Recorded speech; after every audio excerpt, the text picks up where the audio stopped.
Hoy os vamos a enseñar a hacer vuestro propio terrario en casa, pero antes, vamos a introduciros un poco en su fantástico origen e historia.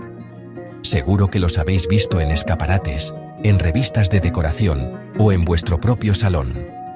Los terrarios modernos son auténticas joyas botánicas, pequeños mundos encapsulados en cristal que parecen desafiar las leyes de la naturaleza.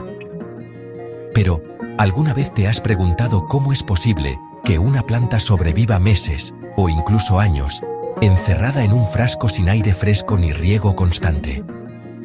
Hoy en Chlorophyll Lab, vamos a viajar en el tiempo para descubrir que lo que hoy consideramos un elemento decorativo fue en realidad la tecnología más disruptiva del siglo XIX. Una invención nacida de un accidente que permitió que el té llegara a la India, que el caucho cruzara océanos y que la botánica sobreviviera al smog londinense de la Revolución Industrial. Bienvenidos a la historia y la ciencia de la caja guardiana, el antepasado directo de tu terrario favorito. Retrocedamos a Londres, año 1829. La ciudad es el corazón del mundo, pero también un lugar oscuro. El hollín de las fábricas de carbón lo cubre todo, y las plantas, sencillamente, no pueden respirar. En este escenario vive Nathaniel Bagshaw Ward, un médico cirujano con una pasión desmedida por la botánica. Ward intentaba cultivar helechos en su jardín, pero la contaminación mataba sus brotes una y otra vez. El milagro ocurrió por accidente. Ward, que también era aficionado a la entomología, puso una crisálida de polilla en un frasco de cristal sellado, con un poco de tierra húmeda. Al cabo de unos días, notó algo asombroso.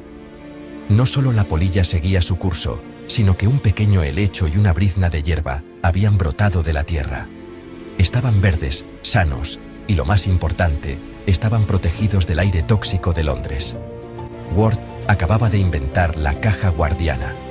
Este simple frasco sellado se convirtió en el contenedor de carga de la época victoriana. Antes de este invento, solo el 5% de las plantas sobrevivía a los largos viajes en barco debido a la salinidad del mar y la falta de agua dulce. Con la caja de Ward, ese porcentaje subió al 90%. Fue, literalmente, el invento que globalizó la agricultura. Pero, ¿cuál es el truco? ¿Por qué no se mueren? Aquí es donde entra la ciencia que tanto nos gusta en este laboratorio. Un terrario cerrado es un sistema de homeostasis perfecta. Primero, hablemos del ciclo del agua. Es termodinámica pura. La luz natural que atraviesa el cristal calienta el interior del terrario. El agua del sustrato y la que transpiran las plantas se evapora, pero al chocar con las paredes de cristal más frías, se condensa. Estas gotas vuelven a caer a la tierra en forma de una pequeña lluvia constante. Es un ciclo perpetuo, donde no se pierde ni una gota. Segundo, el intercambio de gases. Existe el mito de que las plantas necesitan aire nuevo constantemente. Tanto en un terrario como fuera de él, la planta realiza la fotosíntesis durante el día, consumiendo dióxido de carbono y produciendo oxígeno. Por la noche, el proceso se invierte.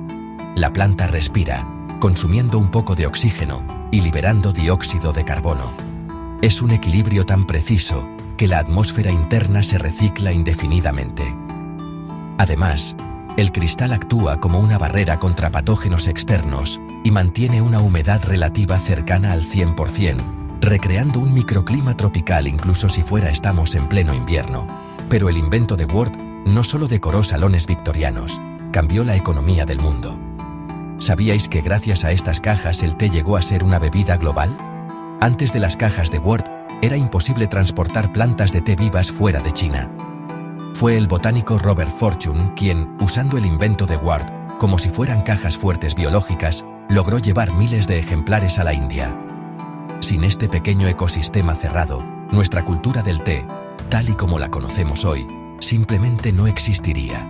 Y no solo eso, plantas vitales para la medicina, como las que combatían la malaria, como el árbol de la quina o la artemisa, pudieron cruzar océanos por primera vez.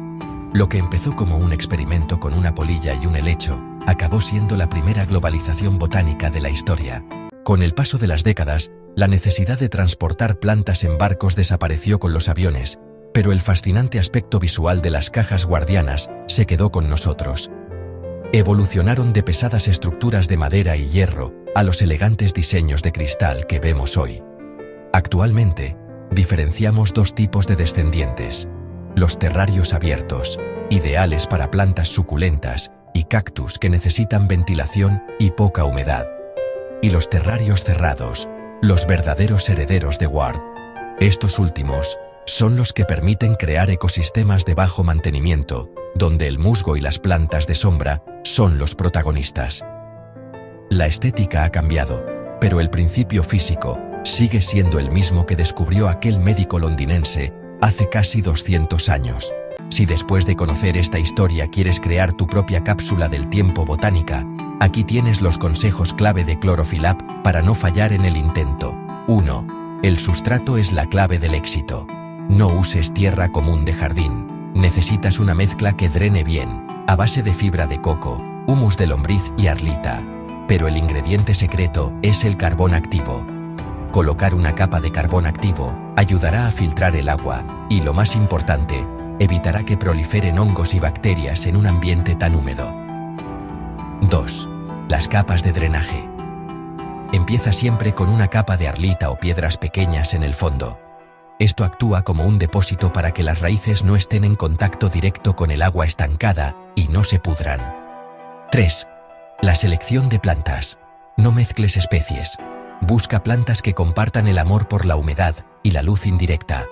Las fitonias, los helechos tipo asparagus o el ficus pumila son candidatos perfectos. Y el error más común, el exceso de luz y de agua. Un terrario al sol directo se convierte en un horno por el efecto lupa, cocinando tus plantas en minutos. Y si ves que el cristal está siempre tan empañado que no ves el interior, ábrelo un rato. Te has pasado con el riego. Tener un terrario en casa no es solo tener un objeto decorativo, es tener un trozo de historia de la ciencia y un recordatorio de lo resiliente que puede ser la vida si le damos las condiciones adecuadas. Hoy, los terrarios son tendencia, pero ahora sabemos que son mucho más. Son cápsulas del tiempo que respiran. ¿Aceptas el reto de crear tu propio microcosmos? Si pudieras encapsular un solo rincón de la naturaleza para observar su equilibrio cada día, ¿cómo sería ese terrario? Contadme vuestros proyectos y dudas en los comentarios. Ya sabéis que siempre os leo y me encanta ver cómo crece esta comunidad de Chlorophyll Lab. Si te ha gustado este viaje entre la historia y la botánica, no olvides darle a like y suscribirte para más experimentos en Chlorophyll Lab. Nos vemos en el próximo vídeo. Seguid cultivando ciencia.